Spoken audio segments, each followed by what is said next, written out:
नमस्कार, पंजाब डिबेट्स में आपका स्वागत है और मैं हूं आपके साथ आयुष चित्रांश।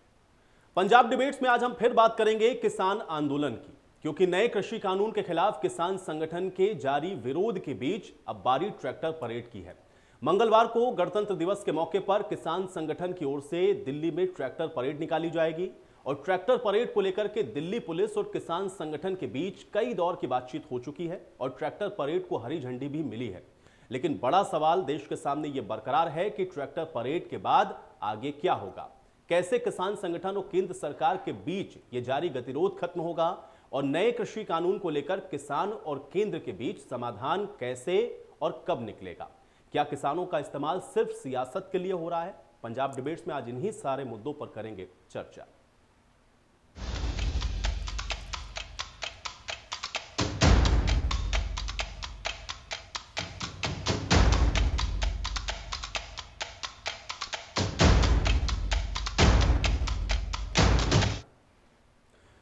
तो किसान संगठन की ट्रैक्टर परेड से पहले केंद्रीय कृषि मंत्री नरेंद्र सिंह तोमर ने एक बार फिर से किसानों से सरकार के प्रस्ताव पर विचार करने की अपील की है। इसके साथ ही ट्रैक्टर परेड में भी शांति बनाए रखने को कहा है।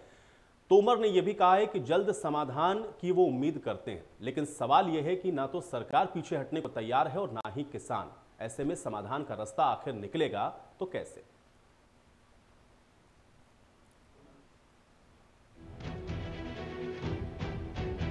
कृषि कानूनों को लेकर मोदी सरकार अपनी मंशा जाहिर कर चुकी है, तो किसान लगातार कृषि कानूनों को रद्द करने की मांग पर अड़े हैं। नए कृषि कानूनों को लेकर मोदी सरकार अपना मास्टर स्ट्रोक चल चुकी है। सरकार किसानों को 1.5 साल तक कानून को रोकने का प्रस्ताव दे चुकी है, क्योंकि अगले 1.5 साल में पंजाब समेत कई राज्यों में विधानसभा के चुनाव होने हैं। हालांकि 1.5 साल तक कानून को रोकने का प्रस्ताव वाला मास्टर स्ट्रोक किसान संगठनों के रुख के आगे काम नहीं कर पाया। सरकार के प्रस्ताव को किसानों ने मानने से इनकार कर दिया। सरकार प्रस्ताव के जरिए अपनी मंशा साफ कर चुकी है, तो किसान संगठन भी जिद कर बैठे हैं कि कृषि कानून को रद्द कराने से कम कुछ मंजूर नहीं। हालांकि सरकार की दलील अपनी है। जहां कानून बनाने की आवश्यकता थी वहां कानून भी बनाए गए, जहां कानून में बदलाव की आवश्यकता थी वहां कानून में बदलाव भी किए गए। इसके पीछे भारत सरकार की और प्रधानमंत्री जी की बहुत साफ नीयत है। लेकिन मुझे दुख है कि कुछ किसान संगठन हैं जिसमें विशेष रूप से पंजाब के लोग ज़्यादा हैं, उन लोगों को इन कानूनों पर ऐतराज़ भी है और हमने उस ऐतराज़ का सम्मान करते हुए लोकतांत्रिक पद्धति से किसान संगठनों के साथ लगातार वार्ता भी की है। एक के बाद एक प्रस्ताव भी दिए हैं। स्वाभाविक रूप से ये बात सही है कि किसान संगठनों से बातचीत होती है, बातचीत पर कई बिंदुओं पर सहमति भी बनती है, लेकिन फिर समय के बाद वो चीज़ ख़त्म हो जाती है। तो इससे लगता है कि कुछ ऐसी स्थितियां बनती हैं जो नहीं चाहती कि किसान के हित में कोई प्रस्ताव फलीभूत हो पाए। लेकिन मुझे अभी भी आशा है कि सकारात्मक दिशा में काम करने वाले और सोचने वाले संगठन आगे आएंगे और इस दिशा में आगे बढ़ेंगे और किसान के हित में सरकार पूरे खुले दिमाग से विचार करने के लिए तैयार है। किसान लगातार कृषि कानूनों को रद्द करने की मांग पर अड़े हैं। सरकार भी अपनी मंशा अपने प्रस्तावों के जरिए बता चुकी है। फिलहाल किसान आंदोलन का सारा फोकस दिल्ली में ट्रैक्टर आंदोलन पर टिका है, क्योंकि 26 तारीख को दिल्ली में किसानों की ट्रैक्टर परेड वो शक्ति प्रदर्शन है जिस पर सहमति तो है, लेकिन आंदोलन का क्या रूप आगे रहेगा इस पर सस्पेंस है। बैठक में हुई कि व्यवस्था कैसे बनानी है उसकी बातचीत हुई अधिकारियों से, और यहाँ पे उत्तर प्रदेश के अधिकारी थे, दिल्ली के अधिकारी थे और किसान संगठन के लोग थे। पूरी व्यवस्थाओं पे बातचीत हुई है, ये चीजें हुई है। अरे किसान का ट्रैक्टर दिल्ली में चलेगा, पेंच कहीं में फंसेगा, चलेगा बढ़िया चमचमाती सड़कों पर। दिल्ली सीमा पर नए कृषि कानूनों के विरोध में किसान पिछले 2 महीने से प्रदर्शन कर रहे हैं। सरकार और किसान संगठनों के बीच 11 दौर की बातचीत हो चुकी है। सुप्रीम कोर्ट में सुनवाई हो चुकी है। कमेटी का गठन हो गया है, लेकिन अब तक कोई हल नहीं निकला है। इंतजार है किसान नेताओं और सरकार के बीच उस बैठक का, जिसकी ना तो तारीख है ना ही कोई प्लानिंग। सवाल है कि आंदोलन को लेकर सहमति कैसे बनेगी।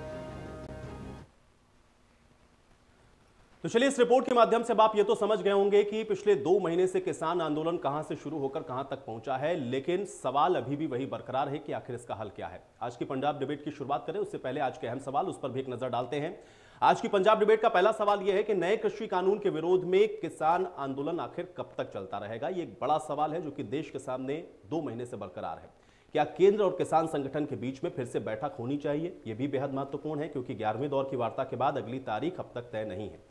क्या वाकई में कुछ लोग किसान आंदोलन का फायदा उठाना चाहते हैं? क्योंकि सत्ता पक्ष बार बार इस बात को कहती रही, केंद्रीय कृषि मंत्री भी इस बात को दोहरा चुके हैं। क्या देश में नए कृषि कानून को लेकर सभी किसान संगठनों में एक राय है? यह भी बड़ा महत्वपूर्ण सवाल है, क्योंकि आज भी कृषि मंत्री कह रहे थे कि बहुसंख्यक किसान इसके पक्ष में है। और आखिर महीनों से चल रहे किसान आंदोलन को लेकर के अब आगे की रणनीति क्या है और कैसे ये थमेगा, कैसे ये रुकेगा, इसका हल क्या निकलेगा? ये एक बड़ा सवाल पूरे देश के सामने इस वक्त बरकरार है, जिसका समाधान फिलहाल निकलता हुआ नजर नहीं आ रहा, क्योंकि 11वें दौर की वार्ता के बाद जो प्रस्ताव सरकार की तरफ से दिया गया था उसको लेकर के अभी कोई निष्कर्ष नहीं निकला है।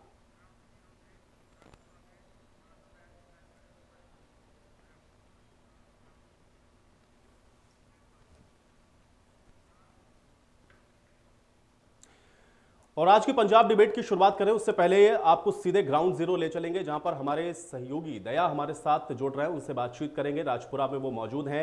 दया, सबसे पहले तो ये बताएं कि आज आपके पास अपडेट क्या है, क्योंकि पिछले 2 महीने से हम लोग देख रहे हैं किसान लगातार विरोध प्रदर्शन कर रहे हैं, अब ट्रैक्टर यात्रा भी निकलनी है। आपके पास अपडेट क्या है और आपके पीछे जो किसान मौजूद हैं, जरा उनसे बातचीत करिए, आगे की रणनीति क्या है?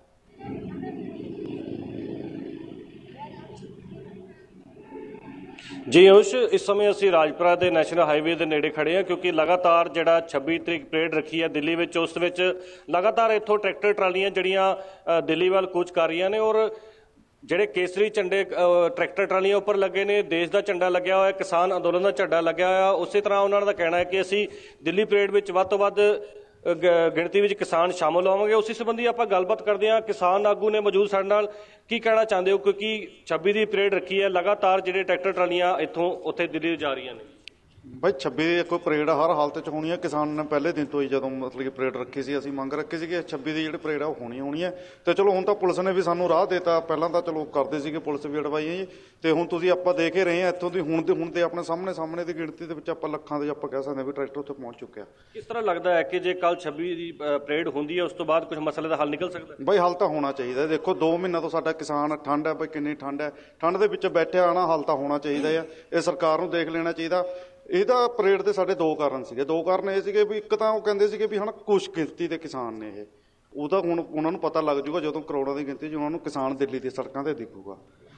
ਕਿਵੇਂ ਮਸਲੇ ਦਾ ਹੱਲ ਹੋਊਗਾ? ਕਿਉਂਕਿ ਲਗਾਤਾਰ ਮੀਟਿੰਗਾਂ ਚੱਲ ਰਹੀਆਂ ਨੇ, ਮੀਟਿੰਗਾਂ ਬੇਸਿੱਟਾ ਰਹਿ ਰਹੀਆਂ ਨੇ, ਕਿਤੇ ਨਾ ਕਿਤੇ ਦੋਨੋਂ ਪਾਸੇ ਢਿੱਲ ਹੋਣੀ ਚਾਹੀਦੀ ਹੈ। ਸਰਕਾਰ, ਕੇਂਦਰ ਸਰਕਾਰ ਵੀ ਆਪਣੇ ਪ੍ਰਸਤਾਵ ਦੇ ਰਹੀ ਹੈ, ਪਰ ਜਿਹੜੇ ਕਿਸਾਨ ਨੇ ਉਹ ਲਗਾਤਾਰ ਇੱਕੋ ਜਿਹੇ ਧਿਆੜੇ ਨੇ ਵੀ ਆਪਾਂ 3 ਖੇਤੀਬਾੜੀ ਕਾਨੂੰਨ ਰੱਦ ਕਰਵਾਉਣੇ ਨੇ। ਦੇਖੋ ਪਹਿਲੀ ਗੱਲ ਤਾਂ ਇਹ ਹੈ ਵੀ ਜਦੋਂ ਸਰਕਾਰ ਮੰਨ ਚੁੱਕੀ ਹੈ ਕਿ ਹਾਂ ਵੀ ਬਿੱਲ ਗਲਤ ਨੇ, ਤੇ ਜਿਹੜੀ ਚੀਜ਼ ਗਲਤ ਹੈ ਉਹਨੂੰ ਹਟਾਉਣ 'ਚ ਕੀ ਹਰਜ ਹੈ ਜੀ?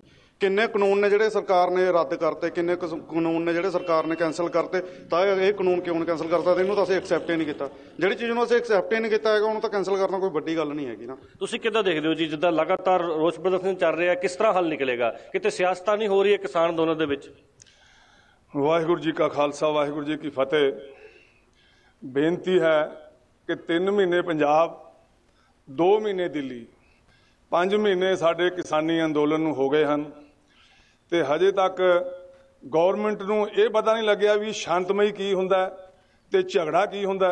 ਸ਼ਾਂਤਮਈ ਸਾਡੇ ਅੰਦੋਲਨ ਜਿਹੜੇ ਕਿਸਾਨੀ ਸੰਘਰਸ਼ ਦੇ ਚੱਲ ਰਹੇ ਹਨ, ਆਉਣ ਵਾਲੀ 26 ਤਰੀਕ ਨੂੰ ਯਾਨੀ ਕਿ ਕੱਲ ਨੂੰ ਵਹੀਰਾਂ ਘੱਤ ਕੇ ਬਹੁਤ ਜ਼ਿਆਦਾ ਗਿਣਤੀ ਵਿੱਚ ਜ਼ਿਮੀਂਦਾਰ, ਕਿਸਾਨ ਜਥੇਬੰਦੀਆਂ, ਸਾਡੀਆਂ ਬੀਬੀਆਂ, ਭੈਣਾਂ ਸਾਰੀਆਂ ਹੀ ਤਿਰੰਗਾ, ਸਾਡੇ ਕਿਸਾਨੀ ਝੰਡਾ, ਪਾਰਟੀ ਝੰਡਾ ਤਾਂ ਹੈ ਨਹੀਂ ਕੋਈ, ਕਿਸਾਨੀ ਝੰਡਾ ਤੇ ਹਿੰਦੁਸਤਾਨ ਦਾ ਜਿਹੜਾ ਸੁਤੰਤਰ ਝੰਡਾ ਉਹ ਲੈ ਕੇ ਕੱਲ ਨੂੰ ਸਾਡੀ ਜਿਹੜੀ ਪਰੇਡ ਹੈ ਜੀ ਉਹਦੇ ਵਿੱਚ ਵੱਧ ਤੋਂ ਵੱਧ ਹਿੱਸਾ ਪਾ ਕੇ ਟਰੈਕਟਰ ਪਰੇਡ ਹੋਏਗੀ ਅਤੇ ਸ਼ਾਂਤਮਈ ਹੋਏਗੀ।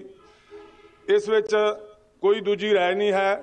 रूट सानू दे दिता है गवर्नमेंट ने, उस रूट ते बड़े शांतमई ढंग नाल ट्रैक्टर मार्च होके आपो अपनी जगह ते वापस आएगा। जे कल परेड हो जाती है उस तो बाद किस तरह मसले का हल होगा, या मीटिंग दे विच दोबारा मीटिंग रखनी चाहिए है, या की हल किवें देखदे हो इस गल? हाँ जी, कल तो बाद फिर मीटिंग रखनी चाहिए है सरकार नूं। ਦੁਬਾਰਾ ਫਿਰ ਵਿਚਾਰ ਕਰਨਾ ਚਾਹੀਦਾ। ਉਹ ਸਾਡੇ ਕਿਸਾਨਾਂ ਨੂੰ, ਜਥੇਬੰਦੀਆਂ ਨੂੰ ਪ੍ਰੈਸ ਕਰ ਰਹੇ ਹਨ, ਇੱਕੋ ਵਾਰੀ ਕਹਿ ਕੇ ਚਲੇ ਗਏ ਹਨ ਜੀ ਸਾਨੂੰ ਇਹਦੋਂ ਉੱਤੇ ਅਸੀਂ ਹੋਰ ਨਹੀਂ ਕੁਛ ਕਰ ਸਕਦੇ। ਕਿਉਂ ਨਹੀਂ ਕੁਛ ਕਰ ਸਕਦੇ? ਇਸ ਨੂੰ ਰੱਦ ਕਰਨ, ਰੱਦ ਕਰਕੇ ਆਪਣੇ ਆਪਣੇ ਜ਼ਿਮੀਂਦਾਰ ਘਰਾਂ ਨੂੰ ਆਉਣ। ਅਗਲੀਆਂ ਸਰਕਾਰਾਂ ਫੇਰ ਆਉਣਗੀਆਂ, ਫਿਰ ਦੇਖੀ ਜਾਏਗੀ। ਇਹ ਆਪਣੇ ਸਰਕਾਰ ਦੇ ਟਾਈਮ ਤੇ ਰੱਦ ਕਰਨਾ, ਜਿਹੜਾ ਇਹਨਾਂ ਨੇ ਕਾਨੂੰਨ ਬਣਾਇਆ ਰਾਜ ਸਭਾ 'ਚ, ਆਪਣਾ ਕਾਨੂੰਨ ਇਹ ਰੱਦ ਕਰੇ ਮੋਦੀ ਸਰਕਾਰ। ਅਗਾਂ ਜੋ ਸਰਕਾਰ ਆਵੇਗੀ ਉਹ ਆਪਣਾ ਮੈਨੀਫੈਕਚਰ ਜਦੋਂ ਜਾਰੀ ਕਰੇਗੀ, ਉਹ ਦੇਖਾਂਗੇ ਅਸੀਂ ਬਈ ਕਿਸ ਨੂੰ ਅਸੀਂ ਵੋਟ ਪਾਉਣੀ ਹੈ, ਕਿਸ ਨੂੰ ਅਸੀਂ ਦਿੱਲੀ ਬਿਠਾਉਣਾ। ਇਹ ਸਾਰਾ ਦੇਸ਼ ਜਿਹੜਾ ਬੈਠਾ ਇਕਜੁੱਟ ਹੋ ਕੇ ਇਹ ਦੇਖੇਗਾ ਜੀ। ਅਗਲਾ ਸਮਾਂ ਜੋ ਵੀ ਹੈ, ਕਮ ਸੇ ਕਮ ਮੋਦੀ ਸਰਕਾਰ ਇਹ ਸੋਚ ਕੇ ਇਹਨਾਂ ਬਿੱਲਾਂ ਨੂੰ ਰੱਦ ਕਰੇ, ਨਹੀਂ ਤਾਂ ਮੋਦੀ ਸਰਕਾਰ ਦਾ ਪਤਨ ਹੁਣ ਪੱਕਾ ਹੈ ਅਗਲੇ ਇਲੈਕਸ਼ਨਾਂ। ਕਿਵੇਂ ਦੇਖਦੇ ਹੋ ਤੁਸੀਂ, ਕਿਵੇਂ ਦੇਖਦੇ ਹੋ ਜੀ, ਕਿਵੇਂ ਮਸਲੇ ਦਾ ਹੱਲ ਕਿਵੇਂ ਨਿਕਲੇਗਾ, ਕਿਵੇਂ ਦੇਖਦੇ ਹੋ ਤੁਸੀਂ ਇਸ ਗੱਲ ਨੂੰ? ਮੈਂ ਇਸ ਚੀਜ਼ ਨੂੰ ਐਵੇਂ ਦੇਖਦਾ ਜੀ, ਜਿਵੇਂ ਸਾਡੇ ਜਿਹੜੇ ਬਜ਼ੁਰਗ ਨੇ, ਵੱਡ ਵਡੇਰੇ ਨੇ, ਉਹਨਾਂ ਨੇ ਸਾਰਿਆਂ ਨੇ ਜਿੰਨੀ ਵੀ ਇਹ ਜ਼ਮੀਨ ਹੈ ਪੱਧਰ ਕਰੀ ਹੈ ਜੀ, ਹੈ ਨਾ ਜੀ। ਤਰੱਕੀ ਤੇ ਇੰਨੀ ਤਰੱਕੀ ਕੀਤੀ ਹੈ, ਬਿਲਡਿੰਗਸ ਵਗੈਰਾ ਬਣਾਈਆਂ ਨੇ, ਸਾਰਾ ਕੁਝ ਹੋਇਆ ਅੱਜ ਦੇ ਟਾਈਮ। ਅਸੀਂ ਜਦ ਇਹ ਲੋਕ ਹੁਣ ਪਹਿਲਾਂ ਤਾਂ ਸਾਡੇ ਗੋਰਿਆਂ ਤੋਂ ਛਡਾਈ ਇਹ, ਅੱਜ ਇਹ ਕਹਿੰਦੇ ਆ ਵੀ ਸਾਡੇ ਆਪਣੇ ਦੇਸ਼ ਦੇ ਜਿਹੜੇ ਸੀਨੀਅਰ ਕਹਾਉਂਦੇ ਨੇ ਉਹ ਆ ਕੇ ਸਾਡੀ ਜ਼ਮੀਨਾਂ ਨੂੰ ਟੇਕ ਓਵਰ ਕਰ ਲੈਣ, ਹੈ ਨਾ, ਵੀ ਦੱਬ ਲੈਣ ਇਹਨਾਂ ਨੂੰ ਆ ਕੇ। ਮੈਨੂੰ ਮੇਰੇ ਹਿਸਾਬ ਨਾਲ ਇਹੀ ਚੀਜ਼ ਹੈ ਵੀ ਪਹਿਲੀ ਗੱਲ ਤਾਂ ਆਪਾਂ ਸਾਰੇ ਜਣੇ ਜਾਣਦੇ ਹਾਂ ਵੀ ਇਹ ਚੀਜ਼ ਕੈਂਸਲ ਹੋਣੀ ਚਾਹੀਦੀ ਹੈ। ਦੂਜੀ ਗੱਲ, ਜਿੰਨਾ ਵੀ ਬੰਦਾ ਦਿੱਲੀ ਬੈਠਿਆ ਉਹ ਆਪਣੇ ਯੂਥ ਹੈ ਜੀ, ਉਹ ਆਪਣੀ ਕੰਟਰੀ ਦਾ ਯੂਥ ਹੈ। ਉਹ 40% ਉੱਥੇ ਬਜ਼ੁਰਗ ਨੇ, 60% ਕਿਤੇ ਨਾ ਕਿਤੇ ਯੂਥ ਬੈਠਿਆ ਜਿਹੜਾ ਸੇਵਾ ਕਰ ਰਿਹਾ ਹੈ। ਇਹਨਾਂ ਰੋਜ਼ ਕੋਈ ਨਾ ਕੋਈ ਆਪਾਂ ਖਬਰ ਸੁਣਦੇ ਵੀ ਫਲਾਣੇ ਤੋਂ ਮੁੰਡਾ ਗਿਰ ਗਿਆ ਬਈ ਟਰਾਲੀ ਤੋਂ, ਫਲਾਣੇ ਤੋਂ ਬਈ ਬਜ਼ੁਰਗ ਦੀ ਡੈਥ ਹੋ ਗਈ ਠੰਡ ਦੇ ਕਾਰਨ, ਉਹਨਾਂ ਦਾ ਮੁੱਲ ਪਵੇ। ਸਰਹੱਦ ਤੇ ਤਾਂ ਆਪਣਾ ਜਵਾਨ ਸ਼ਹੀਦ ਹੋਏ ਰਿਹਾ, ਇੱਥੇ ਅੱਜ ਦੇ ਟਾਈਮ ਸੜਕਾਂ ਤੇ ਵੀ ਸ਼ਹੀਦ ਹੋ ਰਹੇ ਨੇ। ਇਹ ਸ਼ਹੀਦੀ ਹੈ ਜੀ, ਇਹ ਐਕਸੀਡੈਂਟ ਨਹੀਂ ਕਹਿ ਸਕਦੇ ਇਹ ਇਹਨਾਂ ਨੂੰ, ਇਹ ਸ਼ਹੀਦੀ ਹੋ ਰਹੀ ਹੈ। ਸਾਡੇ ਨਾਲ ਕਿਤਨੇ ਮਸਲੇ ਦਾ ਹੱਲ ਕਿਵੇਂ ਨਿਕਲੇਗਾ? ਕਿਉਂਕਿ ਮੀਟਿੰਗਾਂ ਪਹਿਲਾਂ ਵੀ ਹੋ ਰਹੀਆਂ ਨੇ। ਦੇਖੋ ਮੀਟਿੰਗ ਹੋਈ ਹੈ, ਉਹਦਾ ਇਹ ਸਾਨੂੰ ਬਸ ਟਾਲ ਲਾ ਦਿੰਦੇ ਆ, ਲਾਰਾ ਲੱਪਾ ਚੱਲੀ ਜਾਂਦਾ ਹੈ। ਹੁਣ ਸੁਪਰੀਮ ਕੋਰਟ ਨੇ ਕਹਿਤਾ ਮਹੀਨੇ ਦੀ ਸਟਾਪ ਲਾਈ, ਆਈ ਥਿੰਕ ਆਹੀ ਹੈ। ਉਹ ਤੋਂ ਬਾਅਦ ਕੀ ਹੈ? ਹੁਣ 26 ਜਨਵਰੀ ਤੱਕ ਸਾਨੂੰ ਇਹ ਸੀਗਾ। ਪਹਿਲੀ ਗੱਲ ਮੈਂ ਤਾਂ ਬਸ ਇੰਨਾ ਸੋਚਦਾ ਜੀ ਵੀ ਜੇ ਤਾਂ ਇਹ ਇੰਨੇ ਵੱਡੇ ਪ੍ਰੋਟੈਸਟ ਤੋਂ ਬਾਅਦ ਵੀ ਨਾ ਮੰਨੇ ਨਾ, ਵੈਸੇ ਤਾਂ ਸਰਕਾਰ ਸੁਣਦੀ ਨਹੀਂ, ਪਰ ਇੰਨੇ ਵੱਡੇ ਪ੍ਰੋਟੈਸਟ ਤੋਂ ਬਾਅਦ ਵੀ ਨਾ ਮੰਨੇ, ਮਤਲਬ ਵੀ ਫਿਰ ਆਪਣੇ ਆਪਣੇ ਘਰਾਂ ਬਹਿ ਜਾਓ। ਇਹਨਾਂ ਨੇ ਸੁਣਨੀ ਨਹੀਂ ਹੈ, ਆਪਣੀ ਕੋਈ ਸੁਣਵਾਈ ਨਹੀਂ ਹੈ ਇਸ ਦੇਸ਼ ਦੇ ਵਿੱਚ, ਮੈਂ ਇਹ ਜ਼ਰੂਰ ਕਹੂੰਗਾ। ਕਿਉਂਕਿ ਲੰਬਾ ਹੁੰਦਾ ਜਾ ਰਿਹਾ ਨਾ, ਪਹਿਲਾਂ ਵੀ 2 ਮਹੀਨੇ ਹੋ ਚੱਲੇ ਨੇ ਉੱਥੇ ਬੈਠੇ ਨੇ ਕਿਸਾਨਾਂ ਨੂੰ। ਇਸ ਕਿਸਾਨਾਂ ਦਾ ਵੀ ਨੁਕਸਾਨ ਨਹੀਂ ਹੋ ਰਿਹਾ ਇਸ ਗੱਲ ਵਿੱਚ? ਓਬਵੀਅਸਲੀ ਨੁਕਸਾਨ ਹੋ ਰਿਹਾ ਹੈ। ਕਿਉਂਕਿ ਜਦ ਆਪਾਂ ਉੱਥੇ ਖਾਣਾ ਲੈ ਕੇ ਜਾਂਦੇ ਹਾਂ ਉਹਦੇ ਵਾਸਤੇ ਮਨ ਹੀ ਨਹੀਂ ਲੱਗਦਾ। ਇਹ ਪੈਸਾ ਕਿੱਥੇ, ਕਿਹੜੀ ਕੰਟਰੀ ਦਾ? ਆਪਣੀ ਕੰਟਰੀ ਦਾ ਪੈਸਾ ਇਹ ਜੇ ਕੋਈ ਬਾਹਰੋਂ ਵੀ ਪੈਸਾ ਭੇਜ ਰਿਹਾ ਤਾਂ ਸਾਡੀ ਕੰਟਰੀ 'ਚ ਆ ਰਿਹਾ, ਆਪਣੇ ਦੇਸ਼ ਦਾ। ਆਪਾਂ ਇੱਕ ਪ੍ਰੋਟੈਸਟ ਵਾਸਤੇ ਹੀ ਆਪਾਂ ਖਰਚਾ ਕਰੀ ਜਾ ਰਹੇ ਹਾਂ, ਇਹਨਾਂ ਨੂੰ ਐ ਨਹੀਂ ਪਤਾ ਲੱਗਦਾ ਤੁਹਾਡਾ ਪਤਾ ਨਹੀਂ ਕਿੰਨੇ ਕਰੋੜਾਂ ਦਾ ਹੀ ਖਰਚਾ ਹੋ ਗਿਆ ਹੋਣਾ ਜੀ। ਤੇਲ ਤੂਲ ਸਾਰਾ ਕੁਝ ਮਿਲਾ ਕੇ ਤੁਸੀਂ ਕੱਲੀ ਚੀਜ਼ ਦਾ ਖਰਚਾ ਹੋ ਰਿਹਾ ਰੋਜ਼ ਦੇ ਰੋਜ਼ ਪੱਧਰੋਂ। ਪਰ ਲੇਕਿਨ ਇਹਨਾਂ ਦੇ ਸਿਰ ਤੇ ਐਂ ਵੀ ਇੱਕ ਬਾਲ ਤੱਕ ਤਾਂ ਟੁੱਟਿਆ ਨਹੀਂ ਇਹਨਾਂ ਦਾ, ਵੀ ਇਹਨਾਂ ਨੂੰ ਐਂ ਹੋਇਆ ਹੋਵੇ ਬਈ ਯਾਰ ਵੀ ਵਾਕਈ ਯਾਰ ਕਿੰਨਾ ਉਹ ਕਰ ਰਹੇ। ਸਰਕਾਰ ਤਾਂ ਨਹੀਂ ਬੋਲੀ, ਹੋਰ ਤਾਂ ਬਾਕੀ ਸਾਰੇ ਗੱਲਾਂ ਕਰਦੇ ਨੇ, ਸਰਕਾਰ ਨਹੀਂ ਬੋਲੀ। ਨਾ ਤਾਂ ਬੋਲੀ ਹੈ ਬੀਜੇਪੀ, ਨਾ ਬੋਲ ਮੈਨੂੰ ਕੋਈ ਕਾਂਗਰਸ ਦਾ ਦੇਖਿਆ ਲੀਡਰ। ਉਹ ਹਾਂ ਇਹ ਚੀਜ਼ ਜ਼ਰੂਰ ਕਰਦੇ ਆ ਵੀ ਵੱਡੇ ਚੈਨਲਾਂ ਤੇ ਆ ਕੇ ਇਹ ਇੱਕ ਦੂਜੇ ਨਾਲ ਬਹਿਸ ਜ਼ਰੂਰ ਕਰਦੇ ਆ ਵੀ ਹਾਂ ਉਹ ਤੂੰ ਫਲਾਣੇ ਐ, ਤੇਰਾ ਇਹ ਕਸੂਰ ਹੈ, ਤੇਰਾ ਇਹ ਕਸੂਰ ਹੈ।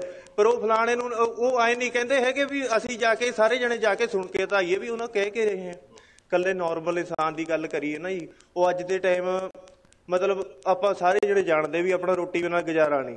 ਕੋਈ ਜਿਹੜੇ ਕਹਿ ਦਿੰਦੇ ਆ ਵੀ ਪੀਜੇ 버ਗਰ ਅਸੀਂ ਖਾ ਕੇ ਇਹ ਉਹ ਫਲਾਣਾ ਤੇ ਵਿਸਾਰ ਲਾਂਗੇ, ਪਰ ਜਿਹੜਾ ਤੁਹਾਨੂੰ ਤਸੱਲੀ ਆ, ਜਿਹੜਾ ਤੁਹਾਨੂੰ ਸਕੂਨ ਰੋਟੀ ਖਾ ਕੇ ਆਉਣਾ ਨਾ, ਜਿਹੜੀ ਆਪਣੀ ਰੋਟੀ ਹੈ ਜਾਂ ਤੁਹਾਡੇ ਚੌਲ ਨੇ, ਜਿਹੜਾ ਇਹਨੂੰ ਖਾ ਕੇ ਤੁਹਾਨੂੰ ਸਕੂਨ ਮਿਲਣਾ, ਉਹ ਤੁਹਾਨੂੰ ਕਿਸੇ ਹੋਰ ਖੁਰਾਕ 'ਚ ਨਹੀਂ ਮਿਲ ਸਕਦਾ।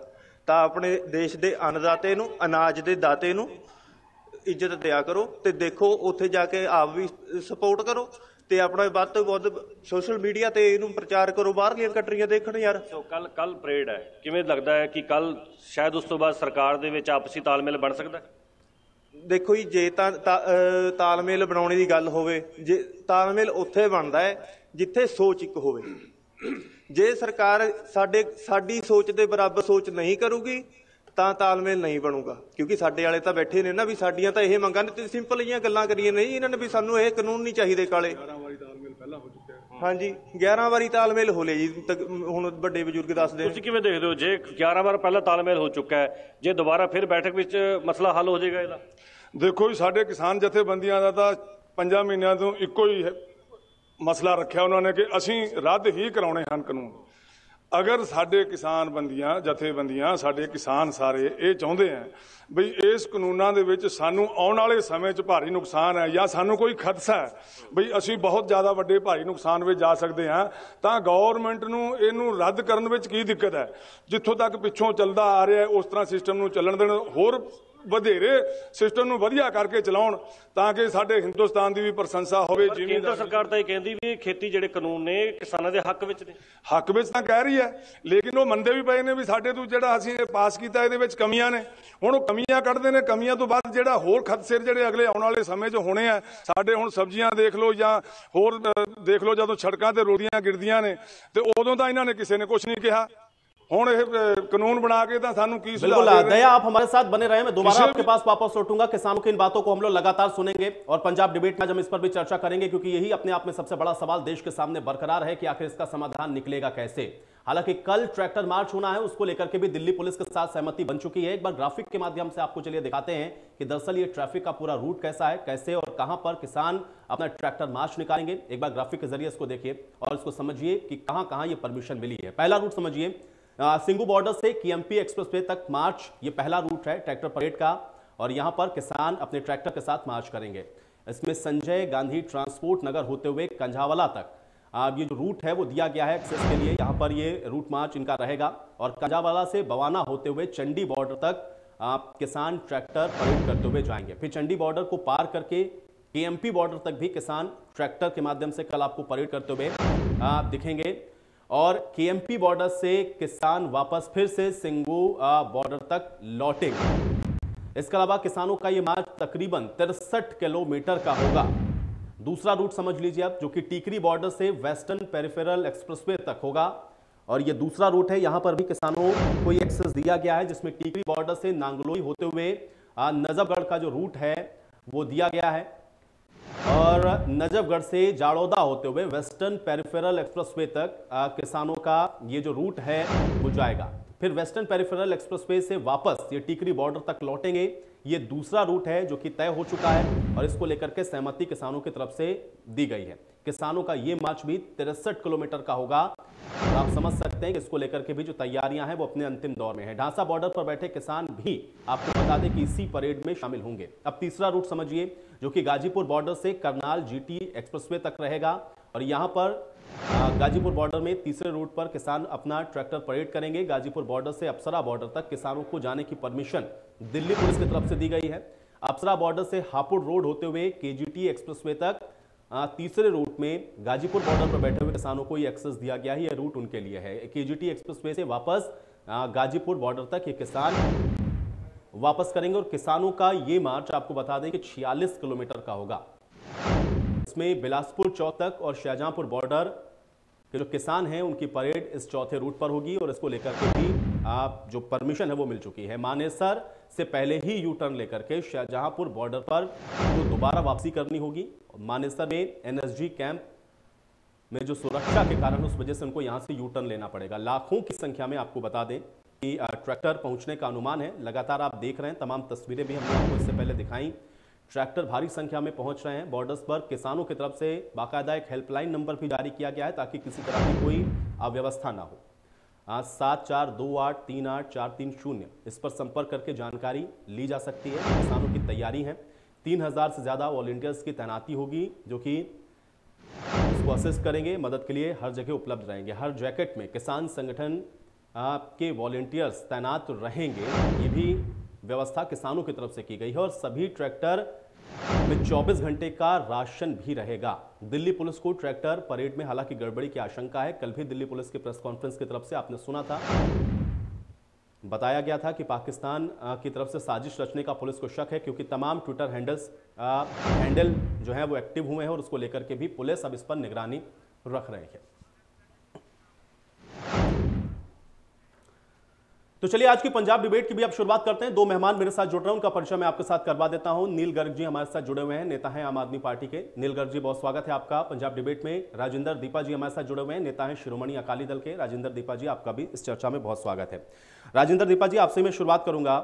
एक तरफ तो किसान ट्रैक्टर परेड करने वाले हैं, कल रूट मार्च बिल्कुल तैयार हो गया है, लेकिन सवाल देश के सामने सबसे बड़ा अभी भी ये बरकरार है कि 2 महीने से ज्यादा का वक्त बीत रहा है, लेकिन इसका समाधान और हल निकलेगा कैसे? क्योंकि आज भी कृषि मंत्री कह रहे थे कि उनको उम्मीद है कि जो प्रस्ताव सरकार ने दिया है उस पर किसान पुनर्विचार करेंगे। क्या आपको लग रहा है कि ऐसे इसका रास्ता निकलेगा, ऐसे हल निकलेगा? राजेंद्र दीपा जी। आयुष जी, किसानों की इस जो संघर्ष है, जो 3 काले कानूनों के खिलाफ पिछले 2 महीनों में दिल्ली में बैठे और उससे पहले 3 महीने पंजाब में बैठे रहे हैं, सरकार को था कि पहले भी जो लोग सरकार की नीतियों के खिलाफ, सरकार के जो गलत पास किए हुए कानूनों के खिलाफ जो भी आज तक संघर्ष हुआ है वो बहुत ज्यादा कामयाब नहीं हुआ, ये भी शायद कामयाब नहीं होगा। उन्होंने हर तरह का हथकंडे अपनाए हैं और इस संघर्ष को फेल करने, ताकपिटो करने की हर तरह से कोशिश की है, लेकिन आप ये देखने को मिला कि इस संघर्ष में दिन पर दिन सपोर्ट इसको ज्यादा मिली है, ये संघर्ष और भी तेज हुआ है। तो मैं समझता हूँ सरकार अब तक समझ चुकी है या आने वाले वक्त में समझ जाएगी कि इन काले कानूनों को रद्द करना ही पड़ेगा। जो चीज वो समझती थी कि शायद हम अपने सरकार के पास बड़ी ताकत होती है, हम किसी ना किसी तरह से इस संघर्ष को फेल कर देंगे, उसमें वो अब तक कामयाब नहीं हो रही, बल्कि संघर्ष तेज हुआ है। जो पहले पंजाब से उठा था संघर्ष, हरियाणा में आज पूरे उतना तेज है और यूपी में भी उसी तरह बढ़ रहा है। और जो महाराष्ट्र में कल रैली हुई है, कितनी बड़ी रैली हुई है, और जैसे सारे देश से किसान दिल्ली आ रहे हैं, जहां पंजाब हरियाणा में तो बहुत सारा पंजाब और हरियाणा ही वहां है, बाकी दूसरे प्रदेशों से जैसे आ रहे हैं, क्योंकि मोदी सरकार को, हम जो पॉलिटिकल लोग होते हैं, पॉलिटिकल पार्टियां होती है, जब इनको पता चलता है कि हमें हमारा जो आधार है, हमारी जमीन पॉलिटिकली खिसक रही है और जो किसान है सबसे बड़ा एक अदारा है सारे देश का, सबसे ज्यादा है, 60-70% लोग किसानी पे आधारित हैं। जब इनको पता चलेगा कि यूपी की भी 80 सीटों पे असर पड़ने वाला है, देश के दूसरे प्रदेशों में भी असर पड़ रहा है, तो मुझे लगता है तब इन पे फर्क भी पड़ेगा और ये आएंगे, देर आएंगे लेकिन दुरुस्त आएंगे। पूरी उम्मीद है कि तीनों कानून जल्दी ये वापस करेंगे। लेकिन राजेंद्र दीपा जी, मैं ये सवाल आपसे इसलिए पूछूंगा क्योंकि आप तो एनडीए के सबसे पुराने अलायंस रहे हैं। मुझे ये बताइए, क्योंकि जो आरोप विपक्ष इससे पहले लगाता रहा उस समय तो आप इनके ही साथ में थे, क्या वाकई में सिर्फ पूंजीपतियों के लिए इस कानून को लाया गया, या बनाने में समझ में नहीं आया कि ये वाकई में उनके लिए फायदेमंद है या किसानों को नुकसान पहुंचाएगा? असल वजह क्या रही है और क्यों इस तरीके की जो स्थितियां हैं कि बनी कि आप लोगों को भी उनके साथ अलग होना पड़ा? क्या समझाने की जो कोशिश कर रहे थे आप लोग, वो मैसेज आप लोग कन्वे कर नहीं पाए, या वजह इसके पीछे कुछ और है? क्योंकि आप अलायंस रहे, अंदर की बात तो आपको ज्यादा बेहतर पता होगी। राजेंद्र दीपा जी, क्या सिर्फ इसलिए इस कानून को लाया गया कि पूंजीपतियों को इसका फायदा हो जाए? हाँ, बिल्कुल क्लियर। हम तो पहले भी कह रहे थे कि पूंजीपतियों के फायदे के लिए ही ये कानून लाया जा रहा है। हमने बहुत अपनी जितनी भी लाख कोशिश की कि इनको समझाया जाए, और इन्होंने हमें विश्वास में भी लिया था कि यस, कैबिनेट में अभी इसको पास कर देते हैं, अभी जब तक ये जाएगा पार्लियामेंट में, उससे पहले जो भी शंकाएं हैं, जो भी किसानों के सुजेशन होंगे, हम इसको इनकॉर्पोरेट कर लेंगे। और हम फिर किसानों के पास आए, किसानों ने भी जो सुजेशन दिए कि एमएसपी में हमें रिटर्न गारंटी चाहिए, तो उन्होंने रिटर्न लेटर भी लिखा, लेकिन किसानों को फिर भी इन पे विश्वास नहीं हुआ। फिर हमने इनको बोला कि आप इसको आगे पार्लियामेंट में ना ही लेके जाएं, इसका नुकसान होगा। और विभा हरसिमरत बादल जो हमारे मिनिस्टर थे, उन्होंने जब इनके पास पहले मई में लेटर आया था इनकी मिनिस्ट्री को कि आपके क्या कमेंट्स है इस कानून के बारे में, जो जब इन्होंने ऑर्डिनेंस पास किया था, और वो बीजेपी वाले चाहे आज भी वो कमेंट्स दिखा सकते हैं, उन्होंने बिल्कुल अपने जो कमेंट्स दिए थे कि जो स्टेक होल्डर है, जो फार्मर्स है, उनसे पूछना चाहिए, ये कानून उनके लिए ठीक नहीं है, पंजाब हरियाणा के लिए ठीक नहीं है जहां एमएसपी लागू है। लेकिन स्टेट ने उसको नहीं माना, कैबिनेट में भी उन्होंने विरोध किया, लेकिन उन्होंने कहा कि यस, आप जैसे भी कहेंगे किसानों से बात करें, जो इनकी शंकाएं दूर की जाएंगी। इसलिए हम थोड़ा सा पड़ गए कि हम इनके पुराने सहयोगी हैं, 25-30 साल से इनके सहयोगी हैं, इनके साथ चलेंगे, किसानों की पार्टी है, हमें ये धोखा नहीं देंगे। लेकिन इन्होंने जब पार्लियामेंट में ले आया, बिल्कुल उनको क्लियर कर दिया कि हमारे लिए आपके साथ चलना बड़ा मुश्किल हो जाएगा, आप इसको सिलेक्ट कमेटी में भेज दो। सिलेक्ट कमेटी में जो भी किसान यूनियन के लीडर हैं, एक्सपर्ट हैं, उनको बुला के इस पे फैसला हो जाएगा, इसको आप अभी डिले कर दो। लेकिन नहीं माने, आप देखो कि हमारा तो इन्होंने क्या मानना था, तब शायद किसी दूसरे हमारे विरोधियों को लगता होगा हमने जोर नहीं लगाया। आज लाखों करोड़ों लोगों की भावना और लाखों लोग किसान। ठीक है राजेंद्र दीपा जी, आपकी बात मैं ये मान लेता हूं। हालांकि हम लोग लगातार कोशिश कर रहे हैं कि भारतीय जनता पार्टी के प्रवक्ता भी पंजाब डिबेट में शामिल हों, लेकिन वो आ नहीं रहे, न ही इस चर्चा में शामिल होना चाहते हैं। तो निश्चित तौर पर मुझे मानना होगा कि जो बात आप कह रहे हैं कि इसमें जो तथ्यात्मक सच्चाई है वो होंगी। आप नील गर्ग जी, मैं आपका रुख करूंगा। बार बार ये कहा जा रहा है कि इसको पॉलिटिसाइज कर दिया गया है और कहीं ना कहीं अब इसमें राजनीति है, किसान आंदोलन अब ये बचा नहीं है। क्या इस बात से आप इत्तेफाक रखते हैं? क्योंकि तमाम विपक्षी पार्टियों के ऊपर सत्ता पक्ष यही आरोप लगा रहा है और आम आदमी पार्टी को भी उसमें घसीटा जा रहा है। असल स्थिति आप इसको कैसे देखते हैं? और सवाल आपसे भी मेरा वही है कि फिर हल है क्या? क्योंकि सरकार तो कह रही है जितना मैक्सिमम हम कर सकते थे उतना हमने किया है। देखो, जिथों तक सत्ता पक्ष का संबंध हैगा ਜਾਂ बीजेपी की ਅਸੀਂ ਗੱਲ ਕਰਦੇ ਦਾ ਸੰਬੰਧ ਹੈਗਾ, ਉਹ ਲਗਾਤਾਰ ਇਸ ਅੰਦੋਲਨ ਨੂੰ ਬਦਨਾਮ ਕਰਨ ਦੇ ਲਈ ਤਰ੍ਹਾਂ ਦੇ ਹੱਥਕੰਡੇ ਅਪਣਾਉਂਦੀ ਰਹੀ ਹੈ। ਅੱਜ ਉਹ ਇਹਨੂੰ ਕਹਿ ਰਹੀ ਹੈ ਕਿ ਇਸ ਦੇ ਪਿੱਛੇ ਜਿਹੜੀ ਹੈ ਰਾਜਨੀਤਿਕ ਧਿਰਾਂ ਜਿਹੜੀਆਂ ਇਸ ਅੰਦੋਲਨ ਦੇ ਪਿੱਛੇ ਨੇ। ਕਦੇ ਉਹ ਇਸ ਅੰਦੋਲਨ ਨੂੰ ਸਿਰਫ ਪੰਜਾਬ ਦਾ ਅੰਦੋਲਨ ਦੱਸਦੇ ਸੀ, ਕਦੇ ਇਸ ਅੰਦੋਲਨ ਨੂੰ ਖਾਲਿਸਤਾਨੀ ਅੰਦੋਲਨ ਦੱਸਦੇ ਸੀ, ਕਦੇ ਇਸ ਅੰਦੋਲਨ ਨੂੰ ਮਾਇਓਵਾਦੀ ਅੰਦੋਲਨ ਦੱਸਦੇ ਸੀ, ਕਦੇ ਇਸ ਅੰਦੋਲਨ ਨੂੰ ਅਰਬਨ ਨਕਸਲ ਦੱਸਦੇ ਸੀ। तो ये जी है इस जी बीजेपी की सरकार है उसकी हताशा जी है वो नजर आती है। जबकि असलियत ये हैगी है कि जी खेती है वो साडे समाज की बुनियाद है। बहुत सारे जी विज्ञानी अर्थ विज्ञानी है खेती विज्ञानी है वो इस चीज को दसते हैं। और जो किसान जो सड़कों से है तो समझ लेना चाहिए कि बहुत बड़ा धक्का जोड़ा है मुल्क के लोगों के नाल हो रहा है। इस अंदोलन की शुरुआत जी है वो भावें पंजाब तो हुई है, पर ਜਿਹੜਾ ਹੈਗਾ ਪੰਜਾਬ ਦੀ ਅਗਵਾਈ ਦੇ ਵਿੱਚ ਇਹ ਇੱਕ ਨੈਸ਼ਨਲ ਅੰਦੋਲਨ ਬਣ ਗਿਆ ਹੈਗਾ। ਇਹ ਸਿਰਫ ਕਿਸਾਨ ਨਹੀਂ ਬਲਕਿ ਇਸ ਮੁਲਾਜ਼ਮ ਵੀ ਹੈਗੇ ਆ, ਇੱਥੇ ਬਿੱਟੂ ਵੀ ਹੈਗੇ ਆ, ਸਿੱਖ ਵੀ ਹੈਗੇ ਆ, ਇਸ ਅਸਾਈ ਵੀ ਹੈਗੇ ਆ, ਇਹ ਜੋ ਯੂਪੀ ਵਾਲੇ ਵੀ ਹੈਗੇ ਆ, ਇਹ ਜੋ ਮਹਾਰਾਸ਼ਟਰ ਵਾਲੇ ਵੀ ਹੈਗੇ ਤੇ ਰਾਜਸਥਾਨ ਵਾਲੇ ਵੀ ਹੈਗੇ ਆ। ਇਹ ਇੱਕ ਪੋਲੀਟੀਕਲ ਪਾਰਟੀ ਦਾ ਜਿਹੜੀ ਕਿ ਏਜੰਡਾ नहीं नील गर्ग जी, देखिए किसी पॉलिटिकल पार्टी का ये आंदोलन नहीं है, तो देश भी देख रहा है कि इसमें किसान हैं और किसान लगातार अपनी बात को समझाने की कोशिश कर रहे हैं, लेकिन पॉलिटिकल पार्टीज इसमें अपना फायदा ढूंढ रही हैं, ये आरोप लगते रहे। और खासतौर से अन्य जो विपक्षी पार्टियां हैं वो आम आदमी पार्टी के ऊपर भी आरोप लगा रही हैं, क्योंकि पंजाब के अंदर आपको अपना राजनीतिक फायदा दिख रहा है, इसलिए आप लोगों ने इसको देर से सपोर्ट करना शुरू किया है। शुरुआत में दिल्ली के अंदर आप लोगों ने इसको नोटिफाई किया और बाद में आप लोग इसकी बिल को फाड़ते हुए नजर आए। ये जो दोहरा स्टैंडर्ड था इसको लेकर के बार बार आप लोगों को कटघरे में खड़ा किया जा रहा है। क्या फायदा लेने की कोशिश है नील गर्ग जी? यूसुफ भाई, हमने कोई इसका फायदा लेने की कोशिश नहीं की। हम तो पहले दिन से बिना अपने किसी सियासी जन के फायदे के, बिना सियासी झंडे के, बिना किसी सियासी एजेंडे के इस आंदोलन के साथ है। जबकि जो बाकी पॉलिटिकल पार्टी है वो समय के ऊपर अपना स्टैंड इसमें तब्दीली करते रहे हैं। और जैसे जो दीपा साहब ने बोला, बिल्कुल इन्होंने सही बोला कि राजनीतिक लोग होते हैं उनको दर्द तब होता है जब उनको धरातल जो है हुई नजर आती है। आम आदमी पार्टी यदि वहां पे है तो ये हमारा तो जो इनका साथ है वो तो सड़क से लेके संसद तक है। आपने देखा होगा हम सड़क पे भी इनके साथ हैं। हम तो पहले दिन से फ्रॉम द डे वन, जब ये 5 जून 2020 को जब ये लेके आए थे ऑर्डिनेंस को, तब से लेके आज तक हमारा कोई स्टैंड तब्दील नहीं हुआ है। हम लगातार इस आंदोलन की हिमायत करते रहे हैं। यदि हमारा दिल्ली में हमारी सरकार है तो हम लोगों ने वहां पे एज ए सेवादार काम किया है।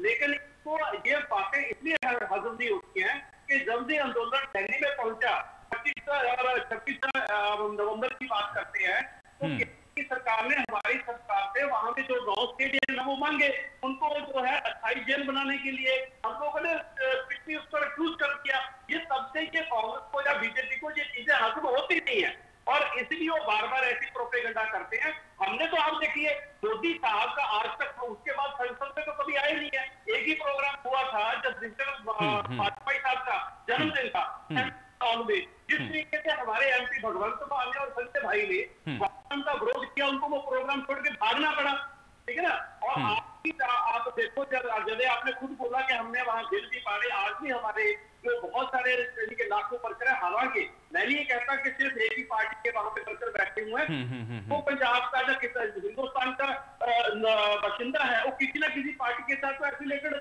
है ही है। तो इतने लोग वहां पे बैठे हुए हैं, इस आंदोलन को एक के साथ जोड़ना मैं समझता हूँ ये तौहीन है उन योद्धाओं की जो इतनी सर्दी में वहां पे बैठ के हमारी माताएं हैं, हमारी बहनें हैं, हमारे बच्चे हैं, हमारे बुजुर्ग हैं, वहां पे बैठ के आंदोलन कर रहे हैं। लेकिन ये चीज का प्रोपेगेंडा जो है जो बीजेपी फैला रही है, उसका हल कहाँ है? आपने पूछा, इसका हल कहीं नहीं है। इसका हल है तो सिर्फ और सिर्फ पार्लियामेंट में, जिससे यदि जीएसटी लागू करने के लिए नहीं नील गर्ग जी, आपकी बात से मैं 100% सहमत हूं। हल तो देखिए सरकार और किसानों को ही बैठकर निकालना है, लेकिन आंदोलन के पीछे की जो राजनीति है वो यही होती है ना, क्योंकि आंदोलन का फायदा तो निश्चित तौर पर राजनीतिक पार्टियों को मिलता है। इस देश का इतिहास ये रहा है, चाहे आप जेपी आंदोलन से लेकर के अन्ना आंदोलन तक का इतिहास देख लीजिए, राजनीतिक दलों ने इसका फायदा तो उठाया है। अब सवाल यह है कि इसका फायदा उठाता है कौन?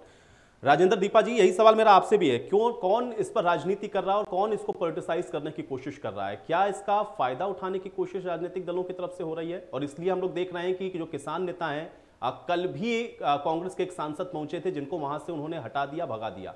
कैसे देख रहे हैं इसको और कौन फायदा उठाने की कोशिश कर रहा है?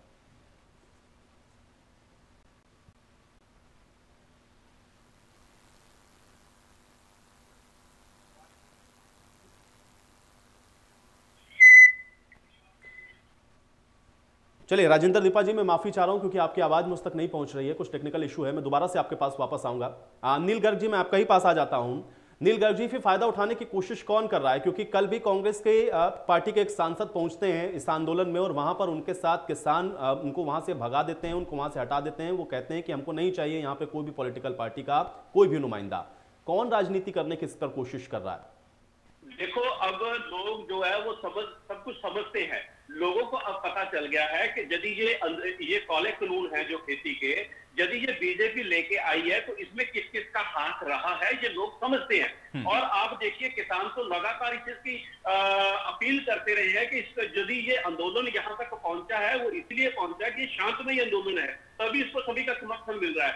हमने पिछले दिनों कुछ देखा कि आज से महीना पहले मैं एक इंटरव्यू सुन रहा था, जिस तरीके से ये रजनीश बिट्टू जी किसानों के प्रति बोल रहे थे, तो गुस्सा तो है ही है। दूसरा, कल हमने जलंधर में प्रेस कॉन्फ्रेंस की है और आरटीआई के हमने जो के तहत जो डाटा लिया, उस डाटे में उससे पहले कैप्टन साहब ये मुकरते रहे हैं, इस चीज को झूठ बोलते रहे लोगों को कि हम किसी कमेटी में नहीं थे, हमारा इसमें हाथ नहीं है। और आरटीआई डाटे ने बिल्कुल क्लियर कर दिया कि ये जो आंदोलन है इनको लेके आने में जो ड्राफ्टिंग हुई उसमें कैप्टन साहब और कांग्रेस का पूरा समर्थन हासिल था। अब वो मगरमच्छ के आंसू बहा रहे हैं। इवन आप देखिए, पंजाब में जब ये आंदोलन शुरू हुआ था तो कैप्टन साहब क्या बोलते थे, उन्होंने कुछ बदल ये तो विधानसभा का सेशन बुलाने की बात ऐसे नहीं की थी। जब किसान संगठनों ने उनको धमकी दी कि 16 अगस्त के बाद हम आपकी भी एंट्री बंद कर देंगे, सिर्फ बीजेपी की नहीं, उसके बाद उन्होंने वो सेशन बुलाया।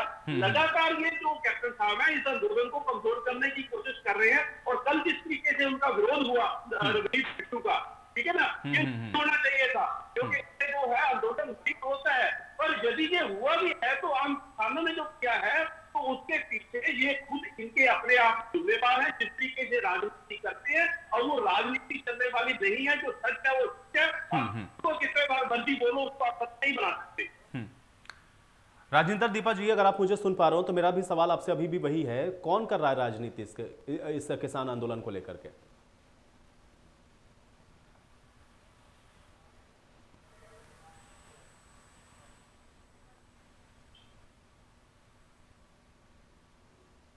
हाँ जी, पैच कर रहा हूँ सर। Okay sir. चलिए राजेंद्र दीपा जी तक मेरी आवाज लगता है अभी भी नहीं पहुंच रही है। नील गर्ग जी, मैं आपके ही पास दोबारा से वापस आऊंगा। नील गर्ग जी, मुझे एक चीज और बताइए, चूंकि जब इस देश के अंदर तमाम पुरानी पॉलिटिकल पार्टीज, खासतौर से दो बड़ी पार्टियां, चाहे बीजेपी और कांग्रेस, जिन्होंने केंद्र के अंदर शासन किया है, सभी पार्टियां अगर ये कहती हैं कि वो किसानों के साथ हैं, तो सवाल इस बात का है कि किसान का सही मायने में भला किसने चाहा है? क्योंकि आज जो आरोप भारतीय जनता पार्टी लगा रही है कांग्रेस के ऊपर, या कांग्रेस जो भारतीय जनता पार्टी के ऊपर, ये दोनों ही तो केंद्र के अंदर सरकार चला चुके हैं। आखिर ऐसी क्या वजह रही है कि किसानों की स्थिति आज भी जस की तस है और आज भी किसान आंदोलन करके अपने हक को लड़ने के लिए मजबूर है? सही मायने में भला किसने चाहा है, किस पॉलिटिकल पार्टी ने?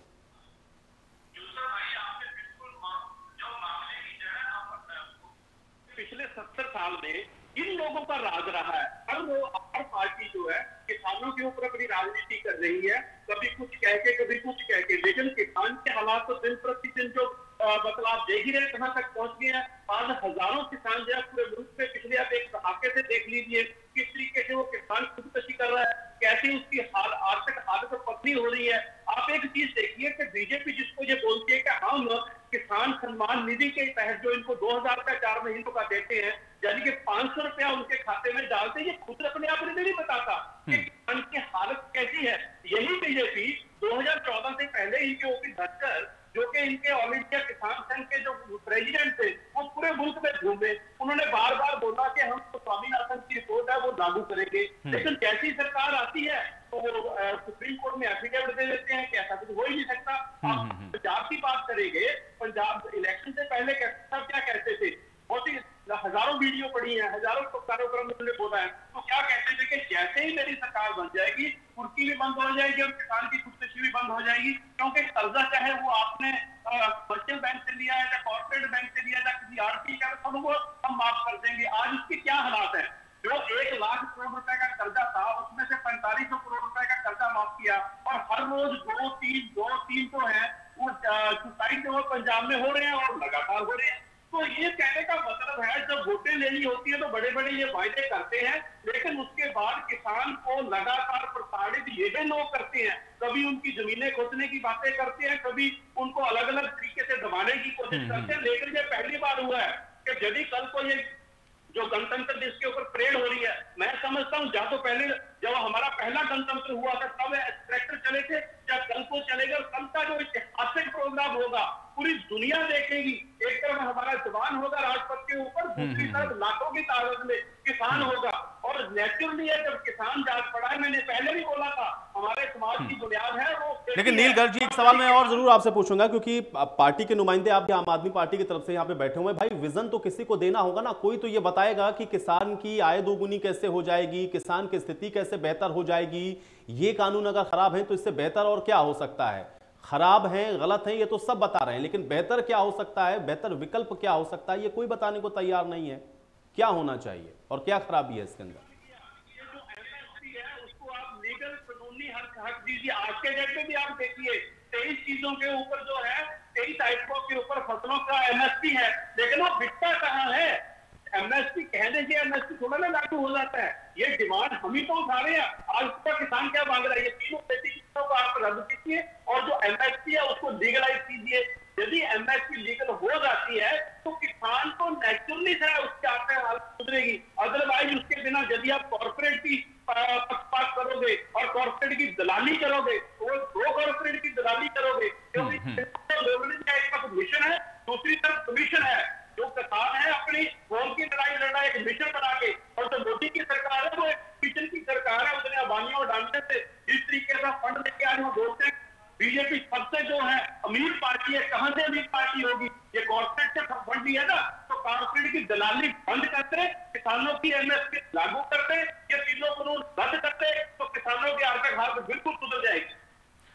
ठीक है, राजेंद्र दीपा जी हमारे साथ जुड़ चुके हैं। राजेंद्र दीपा जी, मैं अपने फिर उसी सवाल पर आता हूं, कौन इसको पॉलिटिसाइज करने की कोशिश कर रहा है और वो कौन सी पार्टियां जो राजनीति कर रही हैं? क्योंकि सभी पार्टी कहती हैं वो तो किसानों के साथ में ही खड़े हुए हैं, तो फिर किसानों के नाम पे राजनीति कर कौन रहा है? मैंने इसकी पहले भी बताया कि कोई भी पॉलिटिकल पार्टी सोच भी नहीं सकती, अफोर्ड ही नहीं करती। नो डाउट पॉलिटिकल पार्टियों का काम होता है राजनीति करना, राजनीतिक पार्टियों का काम है। वो कहेंगे कि हमारा भला कैसे होता है, फायदा कैसे होता है। तो इसमें अब जो भी पॉलिटिक्स करेगा, जिस चरम सीमा पर पहुंचता है, उसमें जो भी राजनीति करेगा फायदे के बजाय उसको नुकसान होगा। ये राजनीतिक पार्टियां और राजनीतिक लीडर समझ चुके हैं। आपने बताया कल गए थे, चलो वो किसानों से सहानुभूति रखते हैं, या राजनीति करने गए तो क्या वहां हुआ, क्या हुआ, क्या गुस्सा था, वो सामने आया। इसलिए हम सभी जो भी सो कॉल्ड लीडर्स हैं पॉलिटिकल पार्टी से इसमें लेना चाहिए कि ये किस हद तक है, ये पॉलिटिक्स नहीं करनी चाहिए। पॉलिटिक्स बहुत राजनीति करने का, अब ये किसानों का मुद्दा है, आम लोगों का मुद्दा है, जनसाधारण का एक संघर्ष बन चुका है। राजनीति नहीं होनी चाहिए और राजनीतिक पार्टी राजनीति कर भी दे रही है। और इससे पहले जो आपने सवाल किया था कि किसानों के साथ कौन सी पार्टी खड़ी है, किसने किस किसानों के लिए क्या किया, मैं सारे देश की बात नहीं करता। हमारी रीजनल पार्टी है श्रोमणी अकाली दल। पिछले 60 सालों के किसानों के लिए जो श्रोमणी अकाली दल ने किया वो पंजाब के लोग, पंजाब के किसान जानते हैं। क्योंकि किसानों को सबसे पहले खेती के लिए क्या चाहिए, उनको पानी चाहिए। पानी कैसे मिले? जो नहरें जो पक्की करनी है, जो हमारे खाल है, कुएं हैं, उनको पक्का करना किस सरकार ने किया? श्रोमणी अकाली दल की सरकार में प्रकाश सिंह बादल की लीडरशिप में हुआ है ये काम। जो मंडियों को पक्का करने का काम किया। 80% मंडियां श्रोमणी अकाली दल के वक्त में बनी है। जहां तक बिजली फ्री देने का काम है, क्योंकि पानी, बिजली, ट्यूबवेल किसने दिए? श्रोमणी अकाली दल की सरकार में दिए।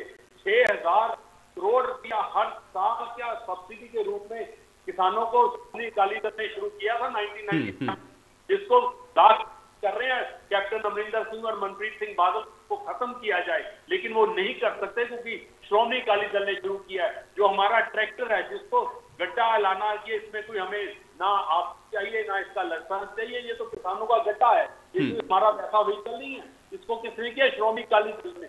जो भी किसानों के लिए किया है श्रोमणी अकाली दल ने ही पंजाब में किया, इसलिए ये पंजाब के लोग जानते हैं, हमें ज्यादा करने की जरूरत नहीं। बाकी कोई भी पॉलिटिकल पार्टी अफोर्ड ही नहीं करती कि आज इस संघर्ष में नहीं राजेंद्र दीपा जी, इसीलिए तो मैं सवाल पूछ रहा हूं ना कि अगर कोई पॉलिटिकल पार्टी अफोर्ड नहीं कर सकती या सोच नहीं सकती, तो सवाल इसी बात का है ना कि फिर जब सबके केंद्र में रहते हैं किसान, तो किसानों की स्थिति ऐसी क्यों है? किसानों को अपने हक के लिए हर बार क्यों उस तरीके से लड़ना पड़ता है? जो नहीं लड़ पाते हैं वो आत्महत्या कर लेते हैं। फिर ये स्थिति क्यों है किसानों की, अगर सभी पॉलिटिकल पार्टी सोचती हैं कि यहाँ किसानों का भला हो जाए? इनको क्या, जब डबल इनकम की बात कर रहे हैं तो बिल्कुल पंजाब हरियाणा की तरफ देखना चाहिए। पंजाब और हरियाणा मंडियों के साथ जुड़ा हुआ, हर 4-5 गांव में हमारी एक मंडी है। सारे देश में इनको ऐसे नेटवर्क बनाना चाहिए। ये तो बल्कि इस कानून लाके इस मंडियों को भी खत्म करना चाहते हैं। जो पंजाब में अच्छा इंफ्रास्ट्रक्चर बना हुआ है, एमएस बात करते हैं, जैसे मेरे भाई ने कहा है 23 फसलों में एमएसपी की बात करते हैं, या 2 फसलों के बिना सिर्फ पंजाब हरियाणा इसमें सिर्फ 6% किसान आते हैं, या उससे ज्यादा देखते हैं। मक्की का एमएसपी तो 1850 है कि 800-900 से ऊपर किसान को मिलती है, नहीं मक्की मिलती। तो आप कम थोड़ा चार्ज कर ले, एमएसपी थोड़ी कम करते हैं, लेकिन 23 फसलों पे आप दो, आप कौन सी फसल आपके साथ ज्यादा हो रही है, आप दूसरी फसलों पे एमएसपी दो। किसान पे भी उसको जब पता हो जाएगा कि मेरे को ये एक मूल्य मिलेगा तो दूसरी फसलें देखेगा। ये लेकिन कितनी डिमांड है, उसकी सप्लाई चाहिए, तो सरकार ने देखना है और सरकार ने बनानी है। तो लेकिन आप सरकार को, लेकिन राजेंद्र दीपा जी, फिर भी ये सवाल मैं आपसे जरूर पूछूंगा। ठीक है, इस बार ये अब कानून आया सेकंड टर्म के अंदर, तब आप लोग अलग हो गए क्योंकि किसानों के हित में ये नहीं था, ये बात आप लोग कह रहे हैं। लेकिन इसके पहले अलायंस तो आप लोग रहे ना, और आप लोग तो फाउंडर मेंबर रहे हैं एनडीए के। उस समय से लेकर के अब तक ये एमएसपी को लेकर के या किसानों की आय को दोगुना करने को लेकर के कोई नीति निर्धारण क्यों नहीं हो सका? ये सवाल तो आपसे भी बनेगा फिर राजेंद्र दीपा जी। हमारी सेंटर में सरकार नहीं है, हम आईवाल है, जो हम सजेशन है हम दे सकते हैं। लेकिन आपको पता है कि मोदी सरकार कितनी अड़ियल और कितना इनका वैसा है, यहाँ पर किसी की हिम्मत नहीं है तो इनके सामने बात कर लें। लेकिन हमने तो अपनी बात रखी, स्ट्रांगली रखी, बहुत कोशिश की। जब नहीं हमें पता चला कि हमारी बात नहीं मानने वाले, हम क्या कर सकते थे?